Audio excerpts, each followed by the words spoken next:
வணக்கம் மக்களே. இந்த வீடியோல நம்ம என்ன தகவல் பார்க்க போறோம்னா, வருகின்ற 2024 நாடாளுமன்ற தேர்தலில் அதிக கட்சிகள் பார்த்தீங்கன்னா தன்னுடைய வேட்பாளர்களை அறிமுகம் செய்து வர்றாங்க. இந்த நிலையில தமிழ்நாட்டில் திமுக வேட்பாளர்கள் பட்டியல் பார்த்தீங்கன்னா வெளியாகிருக்கிறது.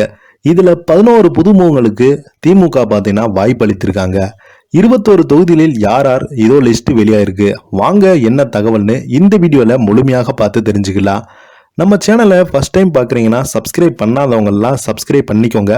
பெல் பட்டன் சிம்பல் அமைக்கி நம்ம சேனலோட நோட்டிஃபிகேஷனை எனபிள் பண்ணிக்கோங்க. நாங்கள் போடுற வீடியோ பார்த்தீங்கன்னா உங்களுக்கு உடனுக்குடனே வந்து சேரும். லோக்சபா தேர்தலில் 21 தொகுதிகளில் போட்டியிடும் திமுக வேட்பாளர்களை பட்டியலை சென்னை அண்ணா அறிவாலயத்தில் இன்று முதல்வர் ஸ்டாலின் அவர்கள் வெளியிட்டிருக்கிறார்.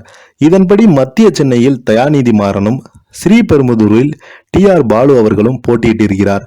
நாடே எதிர்பார்த்து கொண்டிருந்த லோக்சபா தேர்தல் தேதியை கடந்த வாரம் தேர்தல் ஆணையம் வெளியிட்டிருந்தது. நாடு முழுவதும் உள்ள 543 லோக்சபா தேர்தலுக்கு 7 கட்டங்களாக தேர்தல் நடைபெறுகிறது. இதில் முதல் கட்ட தேர்தலிலே தமிழகத்தில் உள்ள 39 தொகுதி மற்றும் புதுவையில் உள்ள ஒரு தொகுதியில் தேர்தல் நடைபெறும் என்று அறிவிக்கப்பட்டுள்ளது.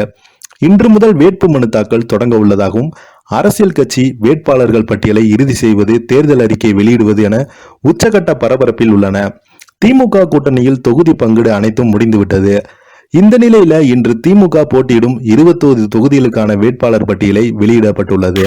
திமுகல யார் எந்தெந்த தொகுதியில போட்டியிட போறாங்கன்னு வாங்க இந்த வீடியோல பார்க்கலாம். வட சென்னை தொகுதியில கலாநிதி வீராசாமி அவர்கள் போட்டியிட போவதாக தகவல் வெளியாகியுள்ளது.